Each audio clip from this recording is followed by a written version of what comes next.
I'm all about that bass, no trouble. I'm all about that bass, no trouble. I'm all about that bass.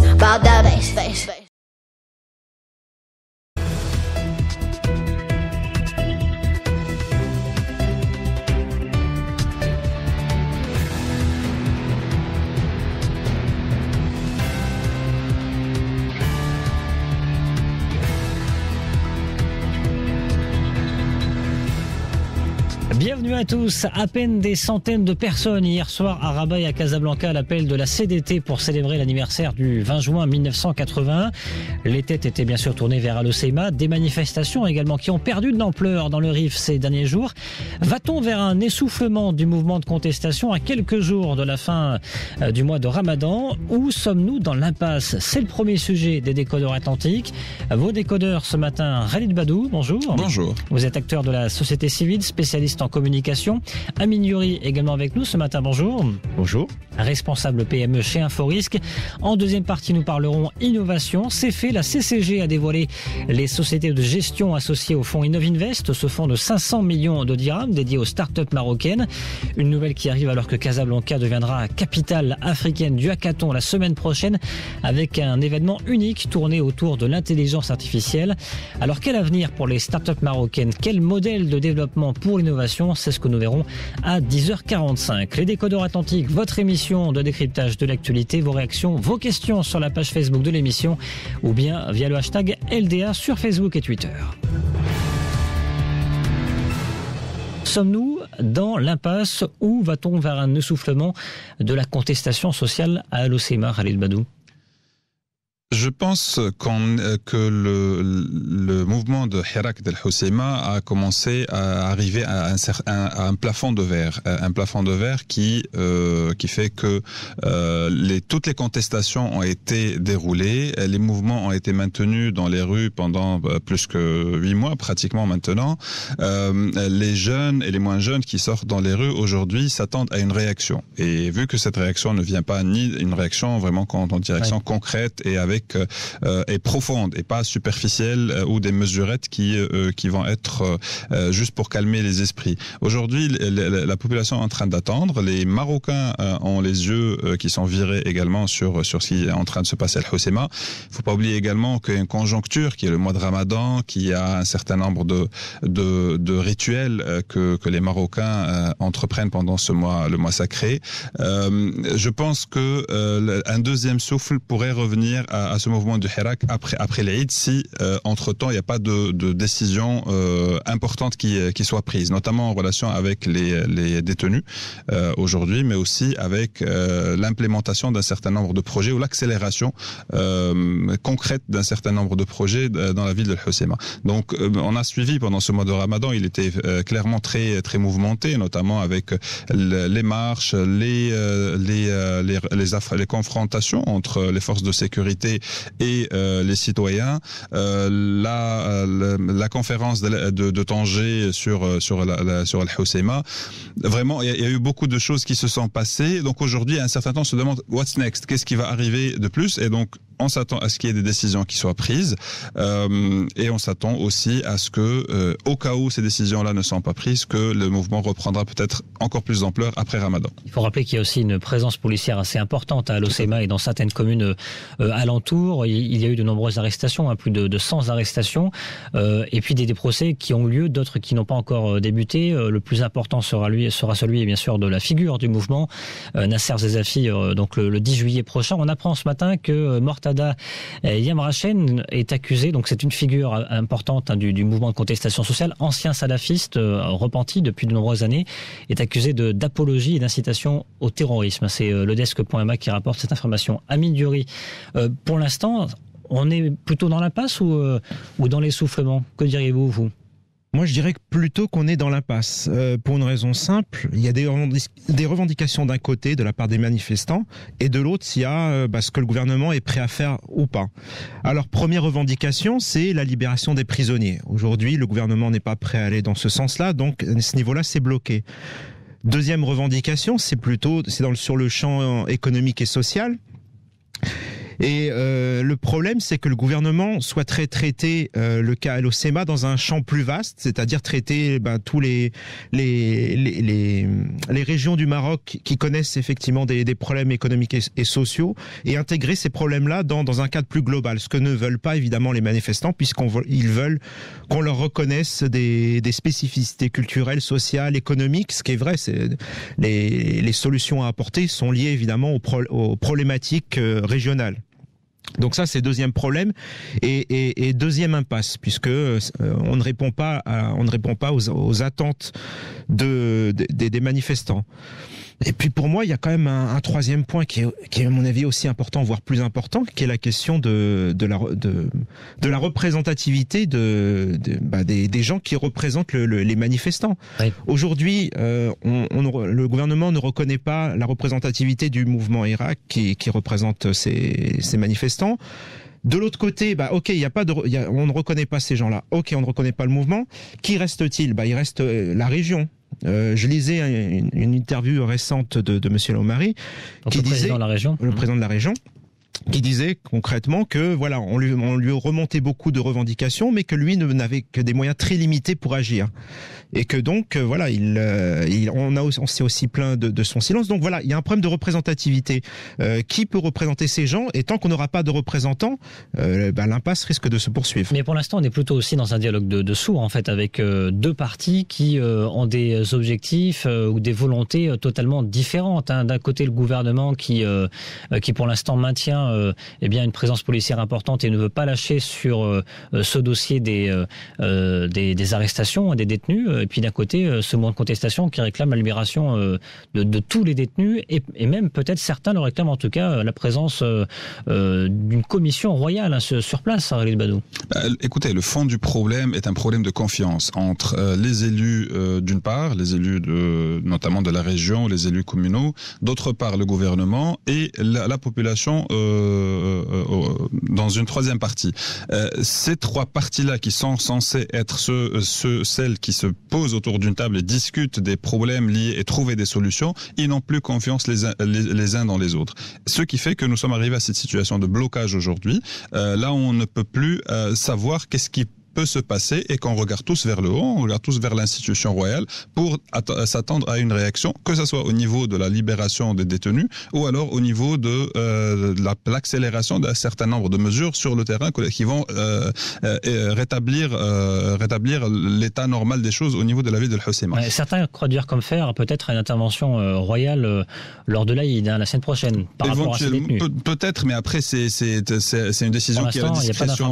Tout à fait, c'est une décision qui reste à la discrétion royale et qui peut venir pendant l'Aïd comme peut venir même avant ou même après. Donc aujourd'hui, c'est le problème au-delà de cette décision, parce que en fin de compte, ce n'est pas le roi qui est censé intervenir pour régler ce genre de problème. C'est des problèmes de gouvernance, c'est des problèmes de gestion locale, et c'est des problèmes qui sont pour lesquels des élus, des parlementaires, des présidents de région, des bureaux de région sont censés être rémunérés pour faire leur travail et d'être représentatifs de la population. Donc aujourd'hui, on est arrivé à cette situation de blocage, parce qu'il faut parler encore d'un blocage après les 6 mois de blocage de constitution du gouvernement. Nous sommes face à un nouveau blocage. Et on arrive aux 9 mois de contestation. Et on arrive aux 9 mois. Et puis, il ne faut pas oublier aussi que la ville de Hoceima, c'est une ville touristique par excellence. Donc il y a le mois de juillet-août qui arrive. Ça y est, c'est l'été aujourd'hui. C'est l'été. Bah oui, on est le 21, effectivement. Donc il y a des inquiétudes à avoir pour l'image peut-être du Maroc, même si pour l'instant, Bloomberg nous a dit d'ailleurs que les investissements directs étrangers n'étaient pas n'était pas touché par cette contestation sociale. Ça, c'est un peu la particularité marocaine, c'est qu'on arrive à gérer quand même un certain nombre de paramètres tant que les mouvements restent maîtrisés, restent pacifiques et qu'il n'y a pas d'affrontement musclé. Mais sur le tourisme, ça peut poser du souci. Principalement sur la ville de Hoceima, mais aussi sur le reste du Maroc, parce qu'on l'a remarqué, un certain nombre de pays européens notamment ont déjà fait appel à leurs citoyens de ne pas se déplacer dans des villes, notamment dans le nord du Maroc. Et on sait très bien que pour un citoyen étranger, quand on lui dit le Maroc, pour lui c'est une seule entité, ce n'est pas une ville ou une région, mais c'est une entité, donc il ne va pas se déplacer au Maroc en général. On est plutôt dans une séance de de flottement en ce moment, Amine Diouri, peut-être dans une séance, dans un moment d'attentisme sur le dossier de contestation d'Al-Hoceima. Alors, il y avait Saadine El Othmani, le chef du gouvernement, qui a annoncé qu'il allait avoir prochainement de nouvelles visites de délégations ministérielles sur place. Pour l'instant, pas de calendrier, pas de date encore. On attend. C'était quand même pratiquement il y a une semaine, cette annonce de la part du chef du gouvernement. Là, c'est l'attentisme le plus pur, pratiquement, sur Al-Hoceima. Oui, effectivement, on est dans une période où on attend de voir, justement, Khalid le disait très justement, on attend une l'intervention du roi. Effectivement, bon, ça pose un véritable problème encore de notre représentation, puisque c'est quand même notre gouvernement, c'est quand même les élus locaux qui sont censés régler ce problème. On voit que il y a une incapacité à régler, à se poser autour d'une table et à apporter des solutions concrètes. Et clairement, l'attentisme, aujourd'hui, on voit qu'il y a quand même des revendications, mais que le gouvernement de l'autre côté ne prend pas en compte cette demande, enfin en tout cas pas complètement, ce qui fait que cet attentisme risque de déboucher sur une impasse. Il y avait, on le rappelle, au début de ce mois et fin mai, des manifestations pendant une semaine, presque 10 jours, à Casablanca, Rabat, dans certaines villes le soir, par rapport à la contestation sociale d'Al-Hoceima, des manifestations de soutien à cette contestation sociale. Elles n'ont plus lieu maintenant, ces manifestations Khaled Bedou. Est-ce que ça veut dire quelque part que cette vague bis du printemps arabe que certains déclaraient n'a pas lieu, et que peut-être les citoyens, les Marocains, se rendent compte que les réponses apportées par le gouvernement, ces visites de ministres sur place à Al-Hoceima, sont peut-être estimées, jugées suffisantes? Il faut pas oublier qu'il y a déjà la marche de Rabat qui a canalisé un peu beaucoup d'énergie et qui a fait que toutes les parties qui étaient contre, qui voulaient démontrer leur solidarité avec le Hirak se sont mobilisées, que ce soit des mouvements islamistes, des syndicats, des partis politiques, de la société civile également. Ils se sont mobilisés pendant la marche de Rabat pour démontrer leur solidarité avec ce qui se passe au Rif. Donc ça, d'une part, ça a permis un peu d'externaliser une énergie qui se compressait pendant un certain temps. Donc il y a ça d'une part, et d'autre part, il y a le facteur temps que chaque parti aujourd'hui est en train d'essayer de jouer. Il faut pas l'oublier aussi, le gouvernement, mais aussi les organismes sécuritaires du pays sont en train de jouer le facteur temps. Chacun s'attend à ce que l'autre parti s'essouffle et qu'il se fatigue, et c'est ce qu'on a remarqué d'ailleurs pour le fait que aujourd'hui les manifestants qui sortent sont principalement à Al-Hoceima et dans les villages avoisinants. Ouais. Mais à Casa, Rabat ou ailleurs, il y a beaucoup moins de personnes qui se mobilisent parce que effectivement, d'une part, il n'y a pas d'incident sécuritaire majeur, parce que c'est ce qui fait sortir un peu les populations, c'est surtout quand il y a des incidents, quand il y a des images choquantes, quand il y a le seul élément pour l'instant d'image entre guillemets qui est plus dérangé, c'est ces réponses de gaz lacrymogène aux tirs de cailloux et de projectiles de la part de manifestants à Al-Hoceima la semaine dernière. Ça d'une part, et d'autre part, il y a aussi beaucoup de manipulation qui est en train de se jouer, notamment sur les réseaux sociaux, et on l'a remarqué avec des images qui étaient importées d'Égypte, de Tunisie, ou même d'autres incidents banals qui ont eu lieu partout au Maroc, en fait quelque part dans le passé. Mais en tout cas, aujourd'hui, les gens sont un peu perdus.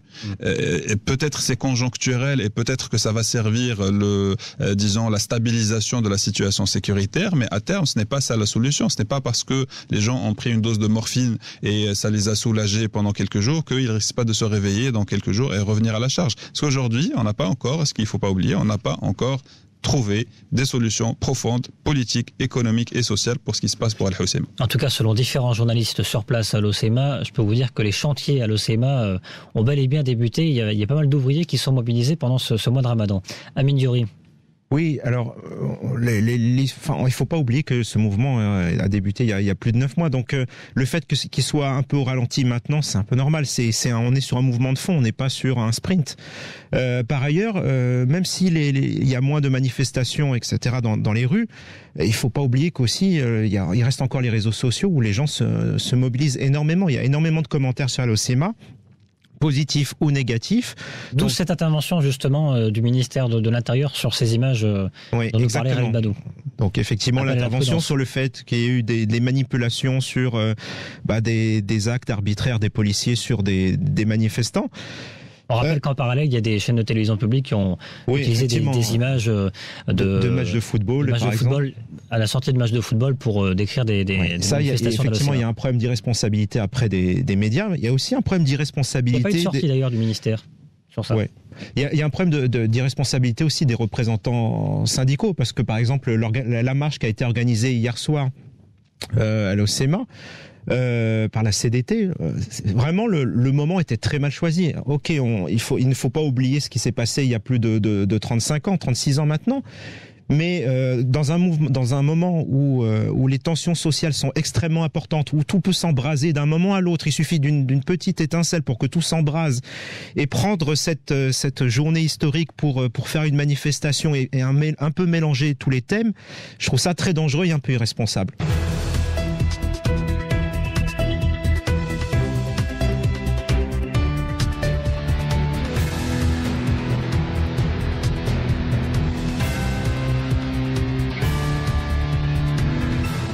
La suite des décodeurs atlantiques ce matin, toujours avec Amine Diori, responsable PME chez Inforisque. Rebonjour. Rebonjour. Khalid Badou également avec nous. Rebonjour. Rebonjour. Acteur de la société civile, spécialiste en communication.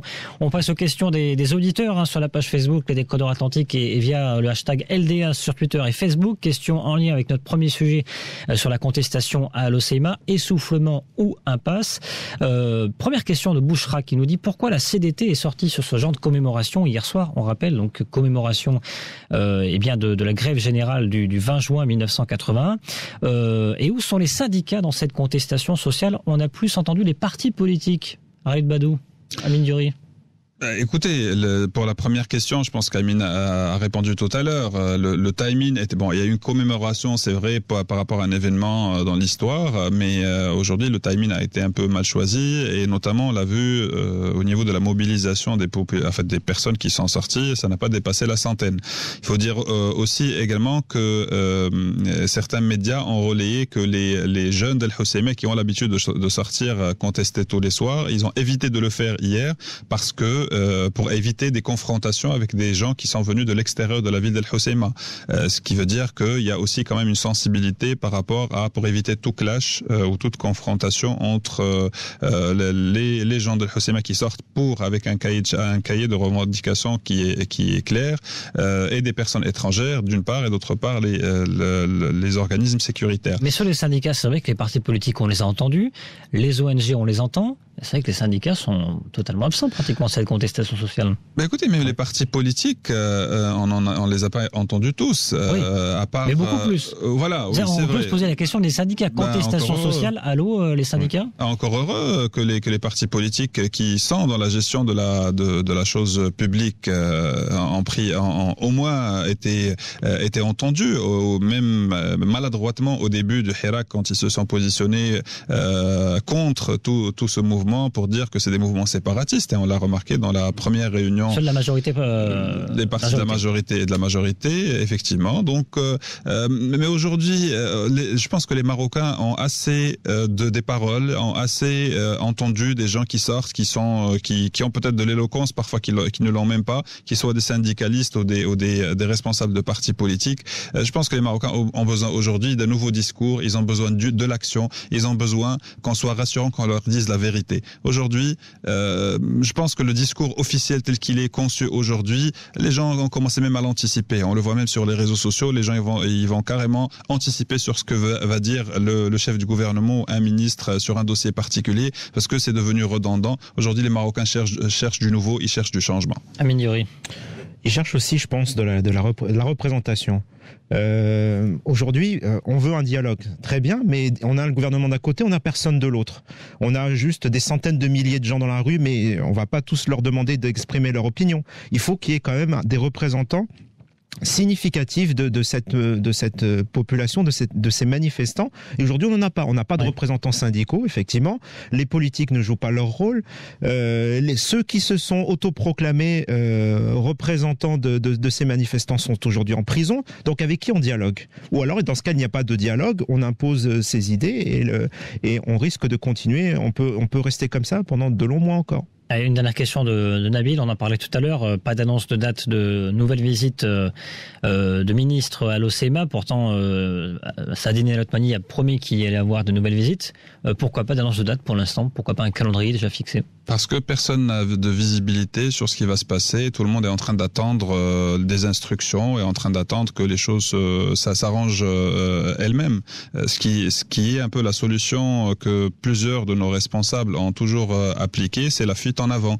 On a un problème et on se jette la balle, ou alors on le met entre les mains des sécuritaires et on attend à ce qu'ils le règlent de la manière la plus dure. Alors qu'aujourd'hui, les revendications, et d'ailleurs c'est en faveur des manifestants d'El Hoceima. Jusqu'à aujourd'hui, on n'a pas, au-delà de toute la manipulation médiatique ou les messages négatifs qui ont pu être donnés pour la description de ce mouvement, mais aujourd'hui, c'est un mouvement qui reste avec des revendications qui sont bien claires, qui n'a pas prouvé que c'est un mouvement séparatiste. Quelques accessoires qui ont peut-être fait que on a essayé de pousser l'opinion publique pour croire que c'est des mouvements séparatistes, mais aujourd'hui ce n'est pas le cas, et c'est tant mieux. Je pense que ça démontre que les Marocains ont la conscience collective commune qui leur permet de sortir parce qu'ils sont mécontents, et mais maintenant c'est charge aux responsables de prendre le taureau par les cornes et appliquer des décisions rapidement. Oui, c'est important de repréciser que c'est un mouvement pacifique. Effectivement, c'est pas, malgré l'image qu'on veut véhiculer de casseurs, etc. Ça reste un mouvement pacifique avec je vois qu'il y a des familles, il y a des mères qui se déplacent dans les manifestations. Donc voilà, c'est vrai, on est vraiment dans le cadre de la revendication pacifique. On n'est pas dans une lutte acharnée contre le pouvoir central. 10h39 sur Atlantique Radio. Dans un instant, on va parler innovation. Comment innover justement et quel modèle de développement pour l'innovation. Ce sera notre deuxième sujet, mais juste avant la séance coup de gueule, coup de cœur. Coup de cœur, coup de gueule. Amine Youri, un coup de gueule, un coup de cœur aujourd'hui?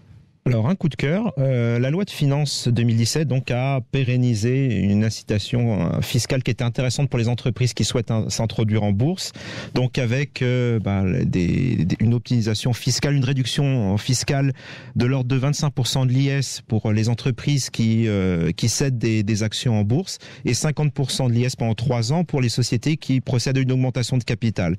Donc c'est un signal qui est très intéressant, un signal positif envoyé aux entreprises qui souhaitent justement s'introduire en bourse. Maintenant, un petit bémol quand même, il faut aussi voir le côté négatif, c'est-à-dire que si au bout de 10 ans, avant les 10 ans, une entreprise souhaite quitter la cote, elle sera obligée de rembourser avec des pénalités de retard les avantages qu'elle aura perçus en termes d'IS. On doit bien mesurer son entrée en bourse. Exactement. Khalid Badou, coup de gueule, coup de cœur? Un coup de cœur, nous sommes le 21 juin, donc c'est le premier jour de l'été, mais c'est aussi la fête de la musique que nous célébrons, que le monde est en train de célébrer aujourd'hui. Je profite de cette occasion pour faire un coup de cœur pour tous les chanteurs marocains qui travaillent pour la promotion de la musique marocaine, qu'elle soit traditionnelle ou moderne, et ceux qui effectivement qui sont en train de ressortir un certain nombre de musiques de leur registre ancien, de le renouveler, de le moderniser et de le rendre adapté à la génération actuelle. Donc chapeau bas et puis joyeuse fête de la musique pour tous.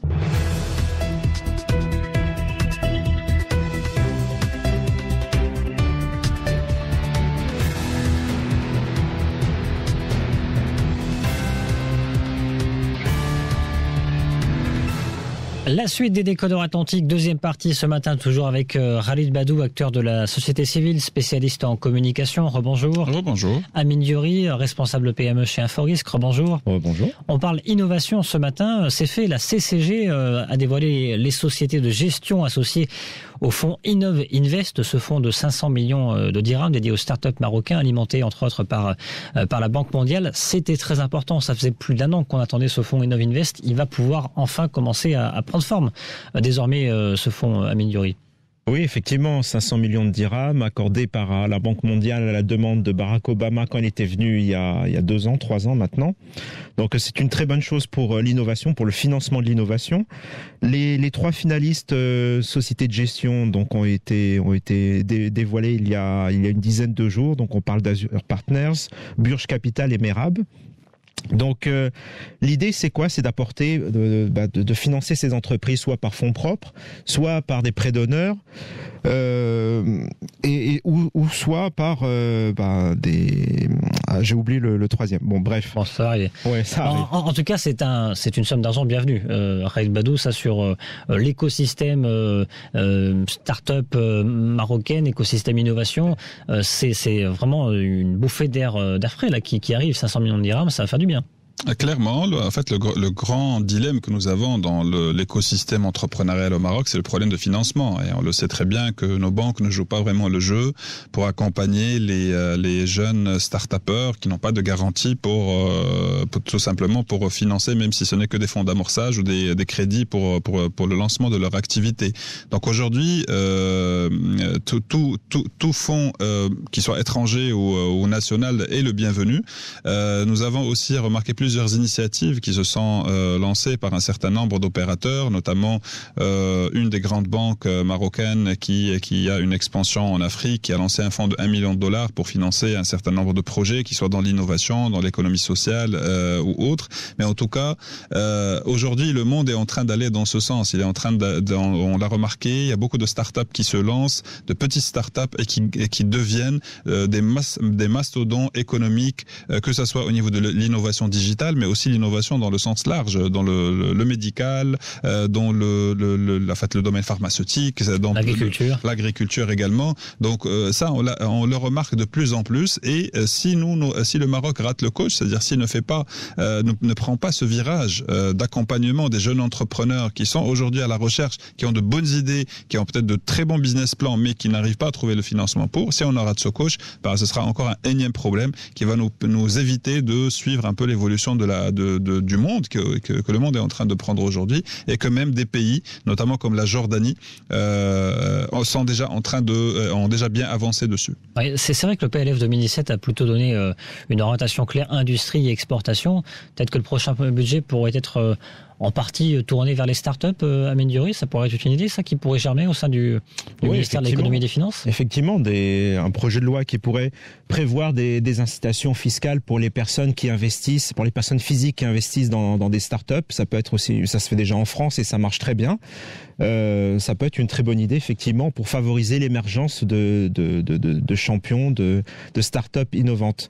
Maintenant, c'est vrai que on voit énormément le développement de hackathons justement au Maroc, le CEH, Attijari, Maroc Télécom, etc. Il y en a eu beaucoup. Ça prouve qu'il y a une véritable effervescence de projets innovants. Il y a énormément de jeunes créateurs d'entreprises, de jeunes personnes intellectuellement très performantes, qui ont des idées, qui veulent innover, et derrière il n'y avait pas le financement jusqu'à présent. Ou alors il y avait Maroc Numeric Fund, ça c'est une chose, mais avec des moyens supplémentaires et surtout en investissant dans l'amorçage, on cible un segment qui jusque-là n'était pas encore tout à fait visé. C'est-à-dire qu'on apporte de l'argent à des idées. Dans un premier temps, on permet aux idées d'aller jusqu'à le stade de création d'une entreprise. Après, on passe dans la phase, alors on était dans le pré-amorçage, maintenant on passe dans la phase d'amorçage, et là on donne les moyens à une entreprise de pouvoir survivre les premiers mois, parce que une entreprise est énormément consommatrice de capital, surtout dans ses premiers mois. Donc il faut tester le marché, il faut voir justement comment le produit est accueilli par le marché. Donc il faut de l'argent pour tenir. C'est le but justement de l'amorçage. Et puis après on passe dans la phase capital risque, où là l'entreprise a déjà montré l'intérêt du projet, il y a un marché qui existe plus ou moins, et donc on veut permettre à l'entreprise de se développer davantage. Voilà, la semaine prochaine, vous parlez justement de ces hackathons qui se multiplient. Il y en aura un justement à Casablanca qui deviendra pendant quelques jours la capitale africaine du hackathon, avec un événement tourné autour de l'intelligence artificielle. Ces hackathons, c'est vrai que ça se multiplie depuis 1 an et demi au Maroc. Ça pousse comme des champignons, Khalid Badou. C'est bien pour la performance, justement pour le développement de nouveaux projets qui me au sein de la jeunesse marocaine? Ça me rappelle un peu les TEDx. Pendant quelques années, il y a 5-6 ans, il y avait une effervescence d'organisation de TEDx au Maroc. Donc les TEDx, pour les auditeurs, c'est une journée ou une demi-journée, là où il y a plusieurs conférenciers qui viennent, qui font une présentation pendant 18 minutes précises, avec un objectif d'inspirer l'audience pour le changement. Et c'est un concept international qui a été importé au Maroc. Il y avait une effervescence, on avait pratiquement pendant la même année une douzaine de TEDx qui étaient organisés.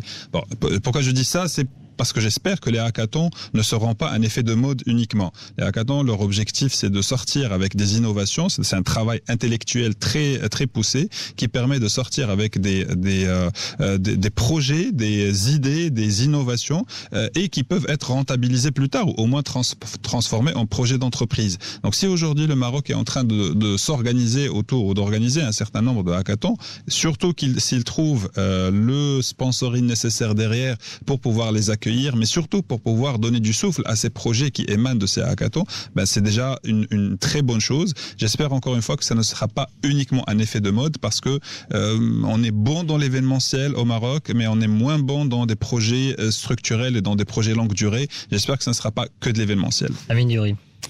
Oui, alors le hackathon déjà c'est quoi? Alors c'est une contraction du mot hack en anglais qui veut dire codage, donc en fait c'est du codage informatique, et de l'autre marathon. Pourquoi? Parce qu'en fait le principe du hackathon c'est d'organiser des 2 jours sur 2 jours, de réunir des informaticiens, des développeurs informatiques avec parfois des chefs de projet, de travailler en équipe, chacun développe sa propre idée et le meilleur projet l'emporte. Pour celui qui organise ça, notamment les banques, c'est très intéressant parce que ça permet d'innover hyper rapidement. En 2 jours, on peut ressortir avec une appli, un nouveau moyen de communiquer avec les clients. En tout cas, l'innovation est produite très rapidement et à un coût qui est très très faible finalement, parce que quand vous donnez un premier prix qui peut être relativement bas, 10 000 dirhams, 20 000 dirhams, mais vous ressortez avec un produit quasiment fini qui mérite d'être encore amélioré. Mais voilà, c'est vraiment un moyen très rapide d'innover, très intéressant pour les entreprises et pour les banques. Et il y a beaucoup de potentiel au Maroc. On va écouter justement un papier de Solène Barlot sur Atlantic Radio. Solène Barlot qui nous parlait justement de ces Marocains qui ont été récompensés la semaine dernière aux États-Unis pour des prix d'innovation. Seul pays arabe et africain à concourir, le Royaume a remporté 2 médailles d'or, 4 médailles de mérite et 2 autres distinctions dans le prestigieux salon scientifique. Les Marocains sont donc médailles d'or dans la catégorie télécommunications pour l'invention antenne reconfigurable 3G, 4G, 5G de la communication mobile et application IoT créée par le Dr Younes Karfa Bekali et le professeur Mohamed Saïdi de l'École nationale supérieure d'informatique et d'analyse des systèmes. Palme d'or également dans la catégorie énergie alternative pour l'invention Solardo du Dr Leila Sediki et du professeur Mohamed Maroufi de l'École Mohamedia des ingénieurs. Un projet d'éclairage naturel dans le bâtiment. Le Royaume a également remporté 4 médailles de mérite pour l'écran multivue, le Standalone Honey Extraction System, le Cancer Smart Antenna et le Stetocord. Cette saison est décidément prolifique pour la recherche marocaine, puisqu'hier le biologiste Adnan Remal a remporté le prix du public de l'inventeur européen de 2017. Son invention permet de booster l'efficacité des antibiotiques grâce à des plantes bactéricides sous forme d'huiles essentielles. Alors, le Maroc a remporté au total 8 distinctions au 32e Salon international des inventions, l'INPEX, qui avait lieu à Pittsburgh, aux États-Unis. Il y a vraiment un vrai potentiel. Ce qui manque, donc, c'est de l'argent frais. On le disait, le fonds Innovinvest est là. Il y a aussi ce nouveau fonds qui a été lancé par une Marocaine, Kenza Lalou, Outlaser, un nouveau fonds dédié aux startups africaines notamment, mais également marocaines. Ça va permettre donc d'apporter des ressources financières pour les startups qui se lancent. Et Amine Diouri, vous avez sorti une étude justement InfoRisque parmi les entreprises, les petites PME ou les startups qui se lancent, elles manquent beaucoup de fonds de capital de départ. Oui, effectivement, dans cette étude, on voyait que 50% des entreprises qui se créent au Maroc se font avec moins de 10 000 dirhams de capital social. Donc pour tenir sur la durée, c'est quasiment impossible. C'est quasiment impossible. Donc effectivement, il y a un gros travail à faire à ce niveau-là en termes de financement de l'innovation. Et puis je rappellerai autre chose, c'est qu'il existe au Maroc tout un réseau d'incubateurs aujourd'hui qui incube beaucoup de projets innovants. Mais le problème, c'est qu'il y a aucun projet innovant qui a réussi à émerger de ce réseau d'incubateurs. Tout simplement parce que justement, il manquait cette brique financement, justement pour financer les projets les plus prometteurs, leur permettre justement d'atteindre la taille critique et de dépasser passé une certaine durée, d'avoir testé le marché, justement pour pouvoir continuer à vivre. À quand un Facebook ou un Google marocain? Ça, c'est la grande question. C'est la grande question, mais ce que je dis toujours, c'est que ce n'est pas par manque de volonté, ce n'est pas par manque d'esprit entrepreneurial, ce n'est pas par manque d'intelligence, c'est par manque de moyens. Et nous avons beaucoup d'entrepreneurs marocains, de jeunes entrepreneurs marocains qui ont de très bonnes idées, qui ont aussi la capacité de l'implémenter s'ils ont le cadre et l'écosystème nécessaire pour le faire.